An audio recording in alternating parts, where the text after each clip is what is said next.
자, 여러분은 은혜를 받으셨습니까? 자, 우리의 신앙생활은 하나님을 인격적으로 만나야 시작됩니다.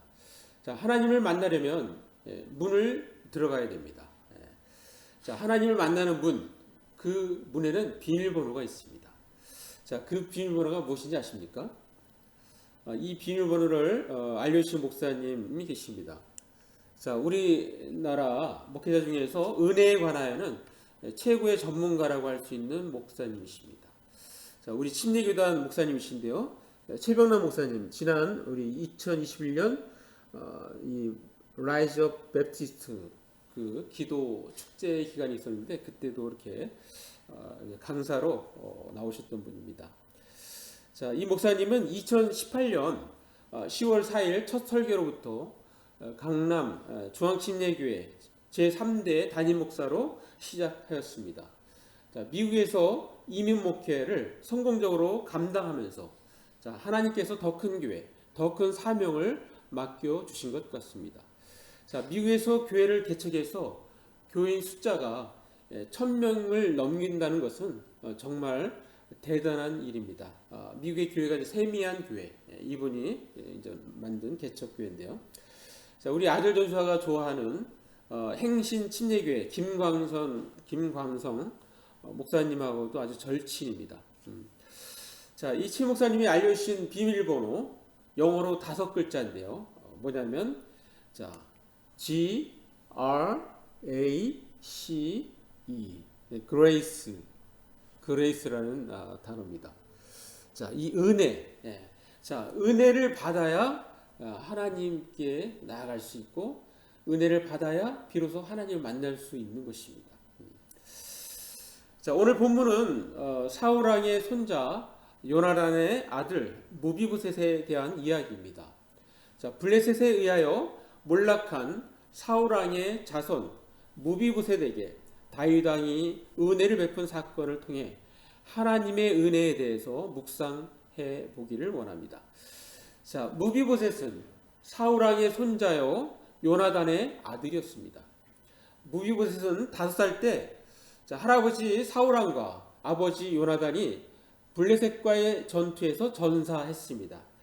그 비극적인 소식을 들은 무비보셋의 유모가 어린 5살짜리 무비보셋을 보호하기 위해서 서둘러서 그를 안고 도망치다가 떨어뜨려서 무비보셋은 절뚝발이가 되었습니다. 그것도 양다리, 한쪽만 아니라 양쪽 다 다리가 그렇습니다.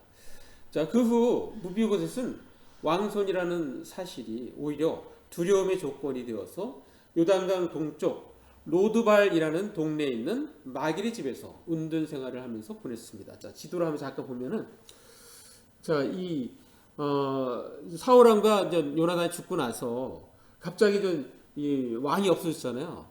왕이 없어지면서 재빠르게 유다 족속은 다윗을 왕으로 세웁니다.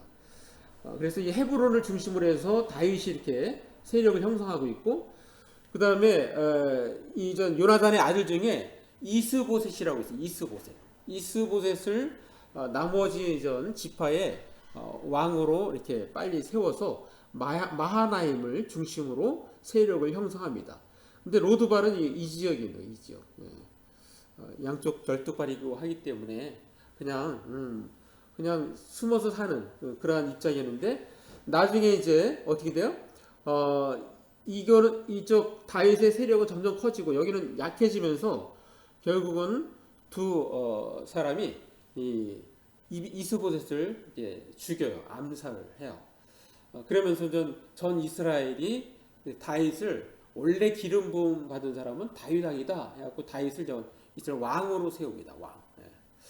자, 왕으로 세우는 그러한 사건이 일어나는데, 그 이후에 다윗이 이 주위에 있는 나라들을 전쟁을 하는데 다 이깁니다. 다 연전연승을 해요. 그래서 모든 것을 다 평정을 시키고 나서 그 다음에 이 나라의 시스템 체계를 다 잡습니다. 자, 그리고 나니까 이제 나라가 안정되잖아요. 그리고 나서 다윗이 자, 사울의 자손 중에 남아있는 사람이 없는가? 그것을 찾아보라. 그러면서 무비보셋이 오늘 말씀에 이렇게 등장을 하는 것입니다. 자, 그런데 이 사울 왕의 그 충성된 종이 시바라는 사람이 있어요. 시바가 이 로드발에 무비보셋이 살고 있다고 이렇게 알려줘서 다윗이 오라고 해가지고 데려오라고 데려옵니다. 다윗 앞에 오자마자 이 무비보셋은 얼마나 떨겠습니까? 지금 남은 자손이 자기인데 원래 일반적인 이 왕권을 이렇게 형성할 때 보면은 그런 문제가 되는 소지는 다 없애버리거든요. 다 죽여버립니다. 자, 그런데 그런 마음을 혹시나 그런 마음을 가지고 있으니까 얼마나 떨었겠어요. 그러니까 떨면서 다윗 왕에게 가서 무릎을 딱 꿇는데 다윗 왕이 이렇게 얘기합니다. 사무엘하 9장 7절. 자, 한번 같이 읽어볼까요? 시작. 다윗이 그에게 이르되 무서워하지 말라. 내가 반드시 네 아버지 요나단으로 말미암아 네게 은총을 베풀리라. 내가 내 할아버지 사울의 모든 밭을 다 내게 서로 주겠고 또 너는 항상 내 상에서 떡을 먹을지니라 하니. 예. 자, 엄청난 은혜를 이렇게 선포하는 다윗의 모습을 볼 수 있습니다. 자, 잠깐 이미지로 잠깐 보겠습니다. 자, 이렇게 양쪽 이렇게 두 발을 저는 무비보셋이 다윗 왕에게 무릎을 꿇고 이렇게 나아가는 거예요. 그때 다윗이 조금 전에 얘기했던 너에게 은총을 베풀겠다. 사울 왕이 가지고 있던 모든 밭과 땅을 너에게 주고 그리고 너는 앞으로 항상 내 앞에서 이렇게 왕과 함께 먹는 사람들은 왕자들이죠. 왕자들이 먹는 그 밥상에 너는 항상 같이 식사를 하라. 그러니까 뭐예요? 부와 명예를 다 이렇게 한순간에 회복시켜 준 겁니다. 이렇게 왕자들과 같이 식사를 하고 왕하고 같이 식사를 하는데 이 사람이 쩔뚝발이라고 누가 무시할 수 있겠어요? 자, 이러한 모습을 볼 수 있습니다. 자, 그때 이제 무비보셋이 자기 머리는 이해가 안 되는 거예요. 그래서 이렇게 얘기합니다. 자, 사무엘하 9장 8절. 자, 한번 같이 읽어볼까요? 시작. 그가 절하여 이르되 이 종이 무엇이기에 왕께서 죽은 개 같은 나를 돌아보시나이까 하니라. 예.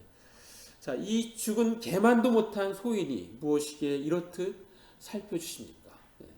자, 무비보셋은 자신을 죽은 개 같은 나라고 말하고 있습니다. 자, 이것은 죽은 개 같은 나를 어찌 왕자의 한 사람으로 대우하신다는 말입니까? 라는 의미인 것입니다. 자, 두려움에 떨며 숨어 지내던 하찮은 존재였던 무비보셋이 다윗이 불러줬을 때 그의 인생이 바뀌게 된 것입니다. 부와 명예를 한순간에 얻게 된 것입니다. 자, 무비보셋의 인생에 로또가 터진 것입니다. 자, 오늘 본문의 말씀을 통해서 우리는 내가 바로 그 무비보셋임을 우리는 깨닫게 됩니다. 우리 또한 영적인 다리 저는 자녀였기 때문입니다. 본래 우리는 영원히 죽을 수밖에 없는 죄인이었습니다. 자, 그랬던 우리가 하나님의 자녀로 신분이 바뀌었습니다. 자, 그것은 마치 무비보셋처럼 자신에게 그럴 만한 자격이나 공로가 있어서가 아니었습니다. 무비보셋은 다윗 왕에게 엄청난 은혜를 받은 것처럼 마찬가지로 우리 또한 하나님으로부터 은혜를 받아 이렇게 믿음 생활을 하고 있는 것입니다. 자, 무비보셋이 다윗의 식탁에 초대받는 이야기를 통하여 하나님의 은혜가 얼마나 놀랍고 위대한 것인지, 그 은혜에 초대받는 것이 얼마나 영광스러운지 우리는 깨닫게 됩니다.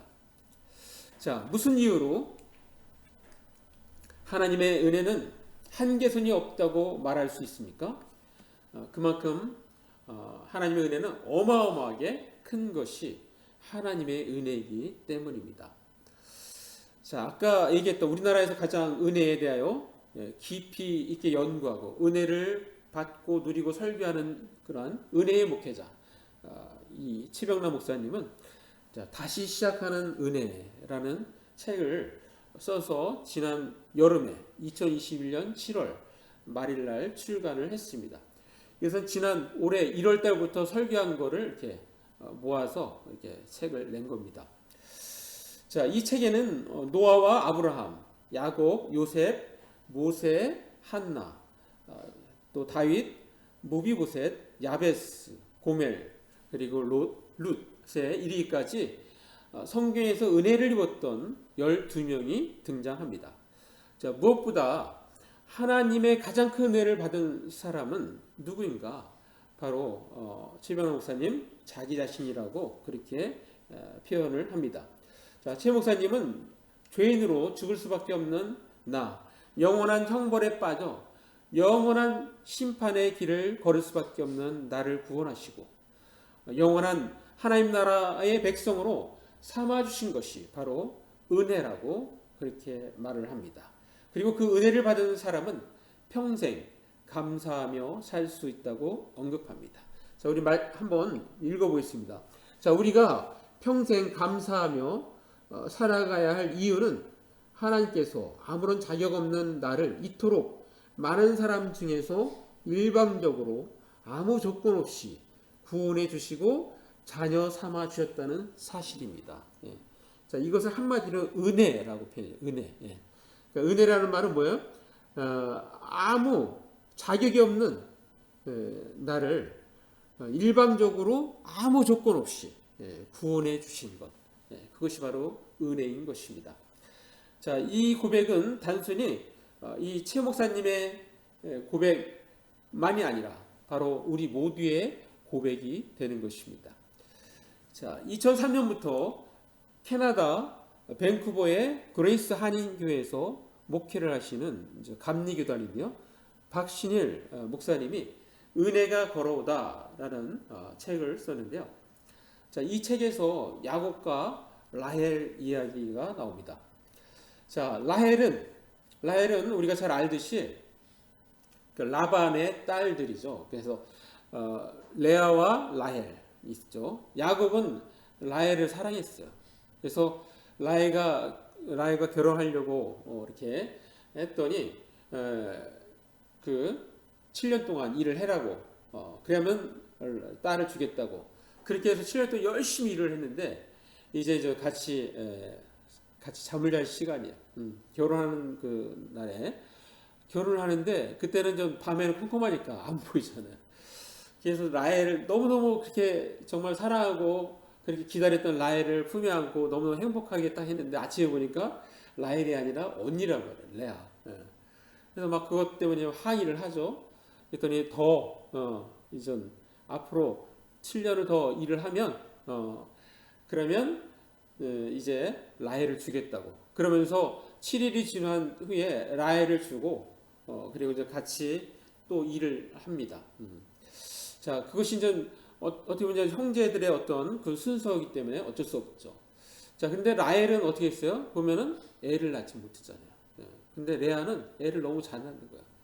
근데 라헬을 보면은 굉장히 얼굴이 예뻤지만 이기적이고 그리고 질투심이 많고 왜냐하면 언니는 애를 쑥쑥 잘 낳는데 자기를 못 낳으니까 그리고 되게 사랑에 대해서 이렇게 아주 집착하고 자기만 어떤 그러니까 자기만 이렇게 혼자 그것을 다 차지하려는 그런 마음이 있었습니다. 자, 그리고 나서 나중에 이제 그 야곱의 재산이 다 커지고 나서 이렇게 도망 나올 때 또 라헬이 어떤 일을 벌이냐면은 그 아버지가 정말 아끼는 드라빔을 훔쳐서 가지고 나옵니다. 자, 드라빔 잠깐 볼까요? 드라빔이 이게 가정 수 신이에요. 신. 예. 그래서 이 라반이 이게 없어진 걸 알고서 쫓아와요. 쫓아와고 이걸 찾는데 아무리 찾아도 없어요.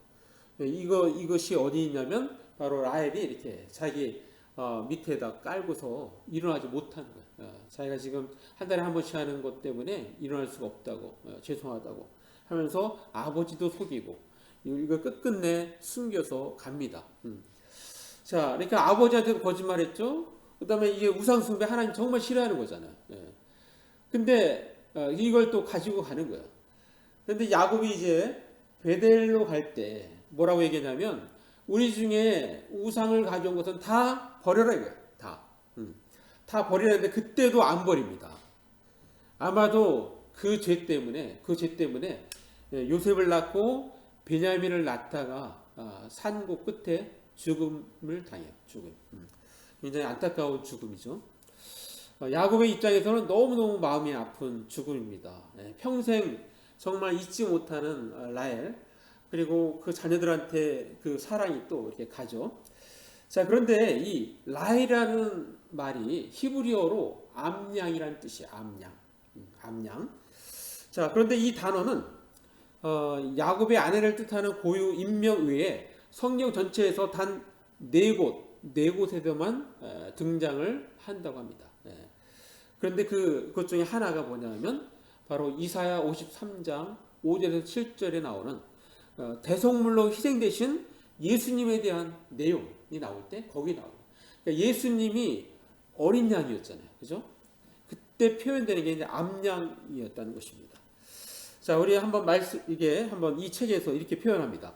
자, 죄로 인해 심판과 저주 아래 있는 우리와 같은 라헬을, 자, 여기까지는 뭐예요?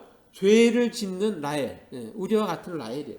를 위해 하나님은 선물로 또 다른 라헬, 암양을 준비해 두셨다는 사실입니다. 그분이 바로 우리의 구원자 예수 그리스도이십니다. 자, 우리가 양과 같이 그릇 행하여 정말 제각길로 가서 죄 지은, 그래서 죄값으로 영원한 형벌을 받을 수밖에 없는데, 동시에 그 양을 살리기 위해서, 암양을 살리기 위해서 하나님께서는 또 다른 라헬, 암양을 준비하셨는데, 그 바로 암양이 바로 예수님이라는 거예요. 예수님. 자, 이것을 우리가 성경 말씀으로 한 번씩 보겠습니다. 자, 이사야서 53장 5절. 자, 한번 같이 읽습니다. 시작. 그가 찔림은 우리의 허물 때문이요, 그가 상함은 우리의 죄악 때문이라. 그가 징계를 받음으로 우리는 평화를 누리고 그가 채찍에 맞음으로 우리는 나음을 받았다. 자, 그가 여기서 예수님을 생각하시면 돼요. 예수님이 찔림은 우리의 허물 때문이에요. 예수님의 상함은 우리의 죄악 때문이에요. 자, 예수님께서 징계를 받은 것은 바로 우리의 평화를 누리게 하기 위해서 그런 거고, 예수님께서 채찍을 맞은 것은 우리에게 나음을 주시기 위해서 그런 것입니다. 자, 이것이 깨달아질 때 은혜를 받은 것입니다. 자, 우리 학생들도 자, 이 말씀이 깨달아질 때 여러분이 비로소 이제 믿음이 시작된다고 볼 수 있어요. 이 말씀이 깨달아져야 되는 거예요. 자, 그 다음 말씀 보겠습니다. 자, 6절. 자, 같이 읽습니다. 시작. 우리는 다 양 같아서 그릇 행하여 각기 제 길로 갔거늘 여호와께서는 우리 무리의 죄악을 그에게 담당시키셨도다. 자, 우리가 성경에서는 우리를 양으로 표현해요. 자, 양의 특징은 뭐냐면 각기 제 길로 간다는 거예요. 각기 제 길로. 자기가 죽는지도 모르고 앞에서 낭떠러지에 떨어지면 자기 죽는지도 모르고 뒤따라서 떨어집니다. 그게 양입니다. 양. 근데 그것이 이제 다른 말로 죄라고 표현할 수 있는데, 그 모든 죄악을 그에게, 여기서 그라는 것은 예수님에게 담당시키셨다는 거예요. 자, 하나 더 보면 7절. 자, 읽습니다. 시작. 그가 곤욕을 당하여 괴로울 때에도 그 입을 열지 아니하였으며 마치 도수장으로 끌려가는 어린 양과 털 깎는 자 앞에서 잠잠한 양같이 그의 입을 열지 아니하였도다. 여기서 이제 암양이 등장하는 거예요. 자, 요거 지금 마치 이게 도수장에 끌려가는데 이게 어떤 반항도 안 합니다. 반항도. 자, 이거를 이미지로 한번 보겠습니다. 이미지로. 자, 이때 당시에는 십자가 이렇게 못 박힐 때 자기가 못 박힐 십자가를 이렇게 메고 갔어요. 자, 예수님 뒤에서 막 채찍으로 때립니다. 아무런 말씀도 안 하십니다. 그냥 침묵하시면서 가는 거예요. 왜? 지금 우리 인간의 죄를 지금 담당하는 중이시기 때문에, 또 담당하시러 가시는 중이기 때문에 그렇습니다. 자, 사랑하는 남부자학교 성도 여러분, 왜 세상 사람들은 이토록 놀라운 하나님의 사랑과 은혜를 믿고 받아들이기만 하면 되는데 그걸 하지 못할까요? 돈이 드는 것도 아니고 시간이 드는 것도 아닌데 말입니다. 자, 아무런 조건이 없다는데도 하나님의 사랑을 받아들이지 못하는 이유가 무엇일까요? 자, 이 부분에서 설명한 분이 계신데 필립 얀시라는 분이에요. 자, 성경과 시대를 바라보는 뛰어난 통찰력과 어려운 신학적 주제들을 쉽게 풀어내는 은사로 복음주의 최고의 작가라는 찬사를 받고 있는 필립 얀시는 자, 놀라운 하나님의 은혜라는 책에서 자, 이렇게 얘기합니다. 자, 하나님의 사랑이 값없이 조건 없이 우리를 찾아온다는 개념은 인간의 모든 본성과는 상반되는 것 같다. 감히 하나님의 사랑을 무조건적으로 받는 것은 기독교뿐이다. 그러니까 하나님의 그 무조건적인 그 사랑, 그것은 본성과 상반되는 거예요. 본성과. 사람들이 이해할 수가 없는 거예요. 왜냐하면 사람들의 생각은 저 사람은 은혜 받을 만해. 그러니까 은혜를 받으면 그게 이해가 되고. 그런데 어떤 사람은 전혀 그런 것 같지 않은데 그 사람이 은혜를 받는 거예요. 사람들은 이해가 안 되죠. 그게 이해가 안 되는 것. 그게 왜 그렇습니까? 본성 때문에 그런 거예요. 본성. 사람들의 본성은 무조건 공평해야 돼요. 공평. 자, 그런 의미에서 보면 자, 은혜는 불공평하다. 사람들이 볼 때는 그죠? 불공평한 거야. 자, 근데 이는 은혜의 가장 어려운 부분 중 하나다. 사람들이 이해하기 힘든 부분입니다. 자, 그러나 은혜는 공평함의 문제가 아니라는 거예요. 공평함의 문제가 아니에요. 그래서 이것은 전적인 하나님의 주권입니다. 하나님의 주권. 자, 우리 인간의 입장에서는 왜 하나님 그렇게 불공평하십니까? 라며 하나님을 탓해하는 것이 아니라 하나님 제게 은혜를 주옵소서. 이렇게 간절히 구해야 하는 것이 바로 우리 인간의 입장인 것입니다. 자, 우리는 지금 하나님의 은혜는 한계선이 없습니다 라는 제목의 설교를 듣고 있습니다. 자, 그렇다면 우리는 어떻게 해야 할까요? 두 가지 말씀드리면 첫 번째는 절대 변치 않으시는 하나님의 사랑을 체험해야 합니다.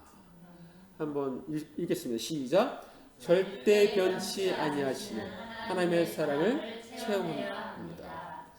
자, 하나님의 사랑을 체험한 예를 하나 들겠습니다. 오늘 한 노숙자가 교회를 찾아갔습니다. 그 교회 사모님이 그 노숙자를 딱 볼 때 안아주어야겠다는 그런 감동을 받게 된 것 같아요. 그래서 그 감동은 성령께서 주신 감동이었죠. 그래서 그 사모님이 얘기합니다. 선생님, 안아드려도 될까요? 이렇게 얘기를 해요. 자, 그녀의 말은 그뿐이었는데 노숙자는 어안이 벙벙했어요. 날 안아준다고? 나같이 이렇게 삐쩍 마른 데다가 머리는 헝클어지고 또 수염도 덥수룩하고 옷은 더럽게 때에 쩔어서 입고 치아는 썩어서 냄새가 풀풀 나고 아주 지독한데 그런데 나를 안아주겠다고? 고개를 저으면서 얘기했어요. 사모님, 저는 샤워를 하지 않은 지 석 달이나 돼서 냄새가 지독합니다. 여러분 샤워를 석 달 안 하면 그 냄새는 진동합니다. 진동. 어떤 분이 이렇게 여행을 가는데 이분이 네일 준비를 안 했어요. 그래서 그 네일 같은 거를 계속 입고 다니는데 3일 그걸 계속 입고 다니는 거예요. 근데 옆에 다니면 냄새 난다고 가까이 가지 않는 거예요. 3일이 지나도 이렇게 냄새가 나는데 3개월 동안 씻지도 않고 있었으니 얼마나 냄새가 지독했겠습니까? 근데 사모님이 미소를 띤 얼굴로 이렇게 얘기하는 거예요. 저한테는 냄새가 안 나는데요. 그러면서 이 두 팔로 그를 끌어안았어요. 그리고는 다시 그의 눈을 보면서 말했어요. 예수님이 당신을 사랑하신다는 것을 아시나요? 이렇게. 근데 이 사람은 그때 너무너무 충격을 받은 거예요. 전율을. 하나님의 그 사랑이 그냥 은혜가 그때 임했어요. 그래서 이 사람이 나중에 이제 은혜 받은 거를 이렇게 얘기를 할 때, 이 얘기만 하면 막 이렇게 가슴이 울컥한 거예요. 눈물이 날 정도로. 근데 이 사람이 이제 그때 얘기를 하는 거예요. 그때 얘기를 하는데 뭐라고 했냐면, 정말 그 순간이 제 인생의 전환점이었습니다. 그러면서 그가 계속해서 말을 하는데 마치 예수님을 직접 만나는 것 같았죠. 그것은 순전한 사랑이었습니다. 그녀는 제 겉모습이나 냄새 따위에 개의치 않았어요. 마치 예수님이 친히 제 앞에 서서 코디야, 이 사람 이름이에요. 코디야, 내가 너를 사랑한다 라고 말씀하신 것 같았습니다. 라는 그러한 간증을 했습니다. 자, 이 간증은 이 리 스트로벨, 이게 전에도 영화 한번 보여줬죠. 그 영화 제목이 예수는 역사다. 그러니까 실제 주인공 아주 철저한 무신론자였는데 아주 집요한 영적 탐구자로 바뀌었고 냉소적 희애론자였는데 열정적인 복음주의자로 거듭난 그리스도인. 이 사람이 나중에 신학계에서 목사가 됩니다. 목사. 그러면서 이 책을 썼는데 이 책은 뭐냐면 은혜 하나님의 은혜인데 여기 보면 the case for grace, 그러니까 은혜를 위한 케이스, 그러니까 은혜를 받은 케이스들을 조사해서 여러 사람들을 조사해서 여기다가 이렇게 적은 겁니다. 그 책인 거예요. 그 중에 아까 소개한 그 일화를 말씀드린 겁니다. 자, 근데 이 책에서 계속해서 얘기합니다. 어쩌면 우리는 나에게는 이 노숙자만큼 은혜가 필요하지 않다라고 생각할지도 모릅니다. 자, 어쨌거나 우리 죄는 그만큼 그각하지가 않다는 것이죠. 자, 그러면서 이렇게 얘기합니다.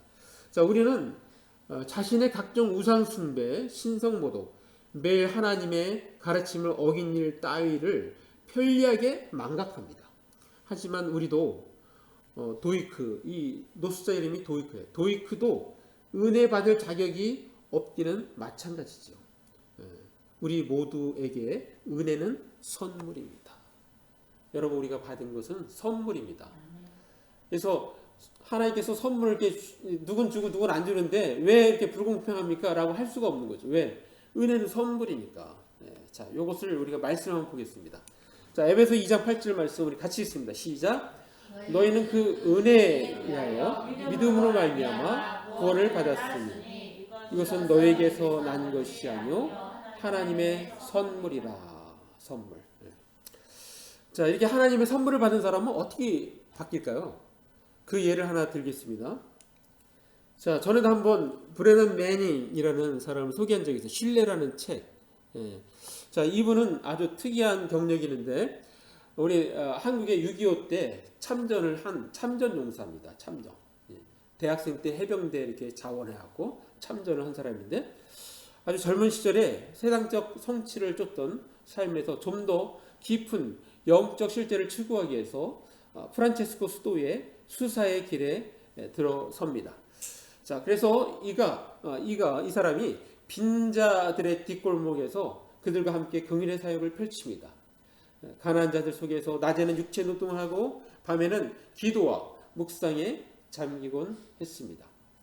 자, 1970년대에 플로리다를 중심으로 캠퍼스 사역을 성공적으로 수행하다가 이 사람이 알코올 중독에 걸려요. 알코올 중독에 걸리면서 처참한 실패를 맛봅니다. 그래서 알코올 중독자 치유센터에 하나님의 은혜에 대한 재각성을 통해서 이 사람이 몸과 영혼이 온전히 치유되고 회복되는 그러한 체험을 하게 됩니다. 자, 그러면서 이 사람은 은혜의 복음에 대한 뜨거운 감격으로 사제직을 내려놓고 솔라 그라티아, 오직 은혜, 라틴어로 솔라 그라티아라는데 또 솔라 피데, 자, 라틴어로 솔라 피데는 오직 믿음이라는 뜻이에요. 그것에 대한 전도자가 되었습니다. 전도자. 자, 그러면서 이 하나님께 받은 은혜를 이렇게 책으로 썼는데 이 책에서 자기가 하나님 은혜를 받으니까 이 사람의 어떤 변화가 있었는지를 이렇게 소개를 합니다. 자, 하나님을 찬양하는 것이 마음에서 저절로 우러나오고 내 말만 쏟아놓던 기도에서 하나님이 말씀하실 시간을 드리는 낮은 기도로 바뀌었고 그저 딱딱하기만 하던 성경 말씀이 하나님의 말씀이 되어 내 삶 곳곳에서 움직이듯 어떤 은혜를 누리게 되었다. 예. 이게 은혜 받은 사람의 모습이에요. 예. 자, 우리 학생들도 이렇게 은혜를 받아야 뭐예요? 찬양하는 것도 이게 막 마음에서 저절로 우러나오고, 기도하는 것도 낮은 기도로 바뀌고, 또 성경 말씀도 하나님의 말씀이 살아서 움직이는 듯한 그러한 느낌을 받는다는 것입니다. 자, 그리고 하나님은 교회나 기도원에서나 기도를 들으시는 분이 아니며 날마다 매 순간 나와 함께 하시는 분임을 깨닫게 되었다고 그렇게 소개를 합니다. 자, 우리 두 번째, 하나님의 은혜는 한계선이 없습니다. 그렇다면 우리는 어떻게 해야 할까요? 두 번째는 하나님을 볼 수 있는 눈을 열어달라고 기도해야 합니다. 자, 한번 같이 읽습니다. 시작. 하나님을 볼 수 있는 눈을 열어달라고 기도해야 합니다. 자, 아까 그 강남 중앙교회 치병남 목사님, 오늘 약간 말씀 길어지는데요. 자, 강남 중앙교회 그 단임 목사를 부임하자마자 이분이 이민 목회를 하면서 경험한 하나님의 은혜에 대한 설교를 한 것을 출간했어요. 이분은 쏟아지는 은혜. 이분이 느끼는 은혜는, 하나님의 은혜는 쏟아지는 은혜. 자, 이 책에서 자기 자신 이제 간증이잖아요. 간증이 들어가는데, 자, 이분이 수많은 청중과 수많은 성도들을 목회하면서 겪는 어려움을 어느 한 사람에게 이렇게 한마디를 하소연을 하면 그것이 더욱더 부풀려져서 이 부메랑으로 되어서 자기한테 돌아온다는 거예요. 그래서 너무너무 외로움을 느끼는 거예요. 외로움. 아무에게도 얘기할 수가 없는 거예요. 한마디 하면 더 크게 자기한테 부메랑으로 오니까. 그래서 이게 하루는 이 목사님이 공동묘지를 찾아갔대요. 공동묘지. 그래서 공동묘지 다 잠자고 있잖아요. 고인들을 향해서 자기 속을 털어냈다고 합니다. 사람이란 얼마나 믿을 수 없는 연약한 존재인지, 또 교회 안팎에 그렇게 얼굴 아는 사람은 많아도 마음 하나 제대로 위로해줄 인격적인 사람을 만나기가 힘들었다고 합니다. 자, 그래서 목사님은 10시간을 말해도, 아무리 말을 많이 해도 온전한 수용과 침묵의 약속을 지켜주는 이 공동묘지의 고인들에게 하소연을 하셨다고 합니다. 자, 그러면서 그 하소연이 이제는 시편 암송으로 바뀌게 되고, 또 그 귀한 묘지에서 감격스러운 하나님의 임재를 경험하게 되었다고. 그러면서 그 경험을 통해서 우리에게 이렇게 제안합니다. 자, 외로울 때 구해야 하는 은혜는 함께 주소서가 아니라 하나님을 볼 수 있는 눈을 열어 주소서라고 기도하라. 예. 내가 정말 외로워요. 그러면은 하나님 왜 내 곁을 떠나 있습니까? 나와 함께 해주십시오. 이러면 안 되고, 그거는 잘못된 기도예요. 왜? 하나님 항상 함께 계신데, 그러니까 뭐 함께 계신 하나님, 그 하나님을 볼 수 있는 눈을 열어달라는 거예요. 눈을 열어달라. 네. 자, 하나님은 이미 우리와 함께 계시는데 우리는 하나님을 볼 수 있는 시력을 잃어서 외로웠던 것입니다.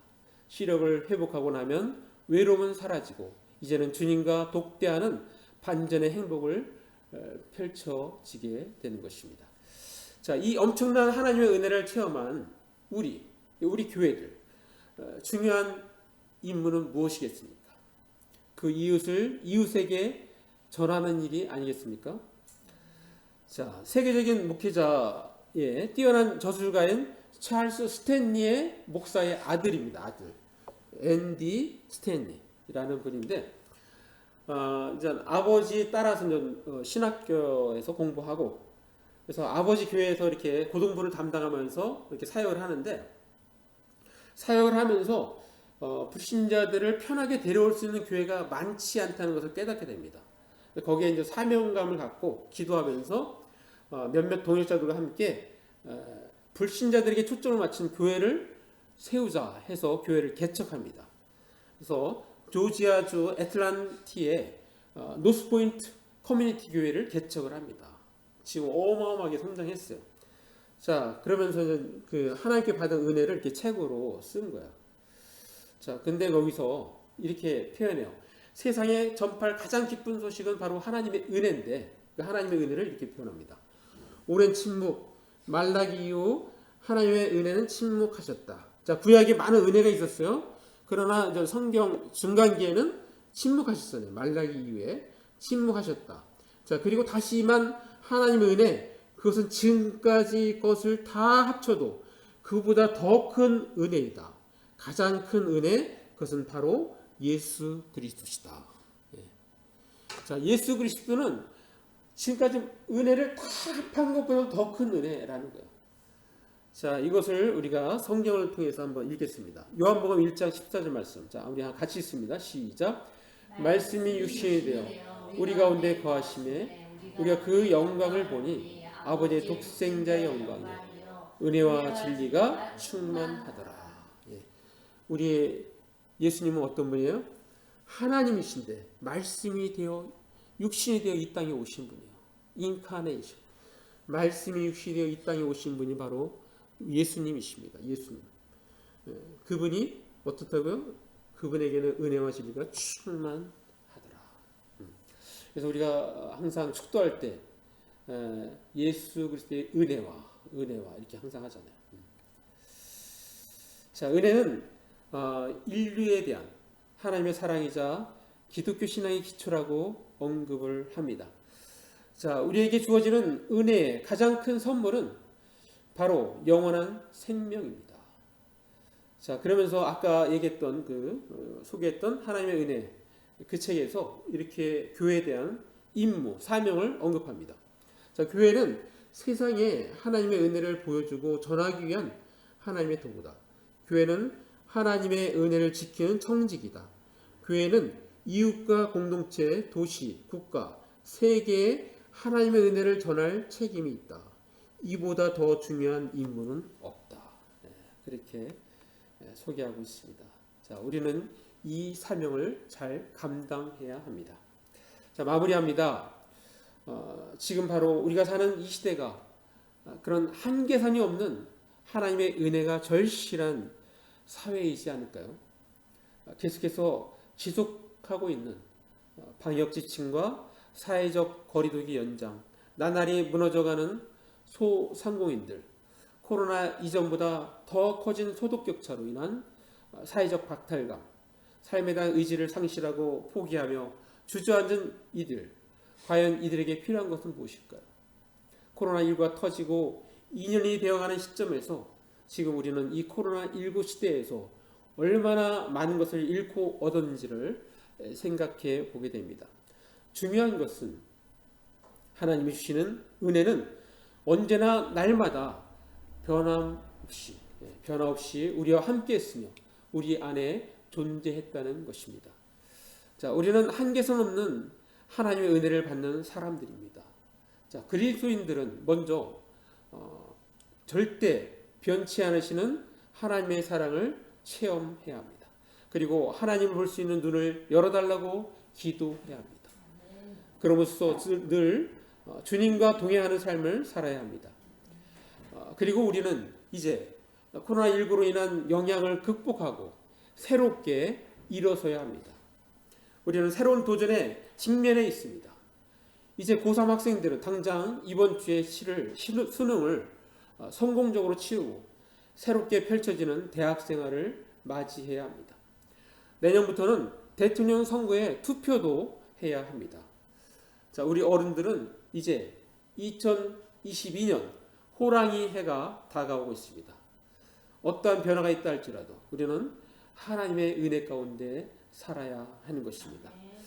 우리 모두 한계선 없는 하나님의 은혜를 날마다 체험하며 그 힘으로 삶의 어려움도 이기고 장애물도 극복하고 기쁨과 감사와 평안으로 날마다 승리하는 저와 여러분 되시기를 간절히 바랍니다. 기도하겠습니다. 이 시간 말씀 생각하시면서 잠깐 1, 2분 기도로 나아갑니다.